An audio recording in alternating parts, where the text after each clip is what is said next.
ಆತ್ಮೀಯ ವಿದ್ಯಾರ್ಥಿಗಳೇ ಹಾಗೂ ಪೋಷಕರೇ, ಸಿಂಧನೂರಿನ ಪ್ರತಿಷ್ಠಿತ ಆಕ್ಸ್ಫರ್ಡ್ ಸಮೂಹ ಶಿಕ್ಷಣ ಸಂಸ್ಥೆಯ ಪಿಯುಸಿ ಮತ್ತು ಡಿಗ್ರಿ ವಿಭಾಗದಲ್ಲಿ ಸೈನ್ಸ್, ಕಾಮರ್ಸ್ ಮತ್ತು ಆರ್ಟ್ಸ್ ನಲ್ಲಿ 2025-26ನೇ ಸಾಲಿನ ದಾಖಲಾತಿಗಳು ಆರಂಭಗೊಂಡಿವೆ. ಕಳೆದ ವರ್ಷ ಕಲಾ ವಿಭಾಗದ ಫಲಿತಾಂಶದಲ್ಲಿ ರಾಜ್ಯಕ್ಕೆ 11ನೇ ಸ್ಥಾನ, ಪದವಿಯಲ್ಲಿ ಸತತ ಚಿನ್ನದ ಪದಕ ಮತ್ತು ರ್ಯಾಂಕ್ ಪಡೆಯುತ್ತಿದ್ದು ನಮ್ಮ ಸಂಸ್ಥೆಯ ಹೆಮ್ಮೆ. ದ್ವಿತೀಯ ಪಿಯುಸಿಯಲ್ಲಿ 99% ಅಂಕ ಗಳಿಸುವ ವಿದ್ಯಾರ್ಥಿಗಳಿಗೆ 5 ಲಕ್ಷ ರೂಪಾಯಿ ಪ್ರೋತ್ಸಾಹಧನ. ಪಠ್ಯೇತರ ಚಟುವಟಿಕೆಗಳಲ್ಲಿ ತನ್ನದೇ ಛಾಪು ಮೂಡಿಸಿ ಹಲವು ಸೃಜನಾತ್ಮಕ ಕಾರ್ಯಕ್ರಮಗಳಿಗೆ ಮನೆ ಮಾತಾದ ಆಕ್ಸ್ಫರ್ಡ್ ಸಮೂಹ ಶಿಕ್ಷಣ ಸಂಸ್ಥೆಯಲ್ಲಿ ದಾಖಲಾತಿಗಾಗಿ ಹಿಂದೆ ಸಂಪರ್ಕಿಸಿ.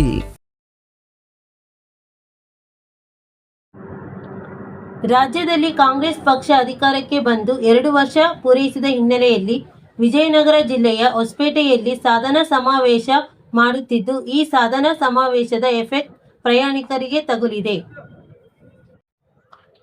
ಸಾಧನಾ ಸಮಾವೇಶದಲ್ಲಿ ಪಾಲ್ಗೊಳ್ಳುವ ಉದ್ದೇಶದಿಂದ ಸಾವಿರಾರು ಜನರು ಹೊಸಪೇಟೆಗೆ ಬಸ್ನಲ್ಲಿ ತೆರಳಿದ ಹಿನ್ನೆಲೆ ಬಸ್ ನಿಲ್ದಾಣದಲ್ಲಿ ಬಸ್ ಇಲ್ಲದೆ ಬಿಕೋ ಎನ್ನುತ್ತಿದ್ದು, ಇದರಿಂದಾಗಿ ವಿವಿಧ ಜಿಲ್ಲೆ, ಗ್ರಾಮಾಂತರ ಪ್ರದೇಶಗಳಿಗೆ ತೆರಳುವ ಜನರು ಬಸ್ಸಿಗಾಗಿ ಕಾಯುವ ಸ್ಥಿತಿ ನಿರ್ಮಾಣವಾಗಿರುವುದು ಕಂಡುಬಂತು.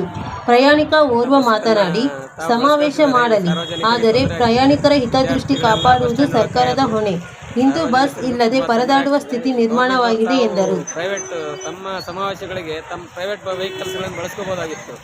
ಅದನ್ನು ಬಿಟ್ಟು ಗೌರ್ಮೆಂಟ್ ವೆಹಿಕಲ್ಸ್ ಎಲ್ಲ ಬಳಸ್ಕೊಂಡು ಸಾರ್ವಜನಿಕರಿಗೆ ಎಲ್ಲರಿಗೂ ತೊಂದರೆ ಉಂಟು ಮಾಡ್ತಿದ್ದಾರೆ. ಇದಂತೂ 100% ಅವ್ರದ್ದೇ ಒಂದು ದುರಾಡಳಿತ ಅಂತ ಹೇಳ್ಬೋದು. ಇದಕ್ಕೆ ಆಮೇಲೆ ಮಳೆ, ಇದರಲ್ಲಿ ಮತ್ತೆ ಮಳೆ ಒಂದು ಗಂಟು ಬಿದ್ದಿದೆ.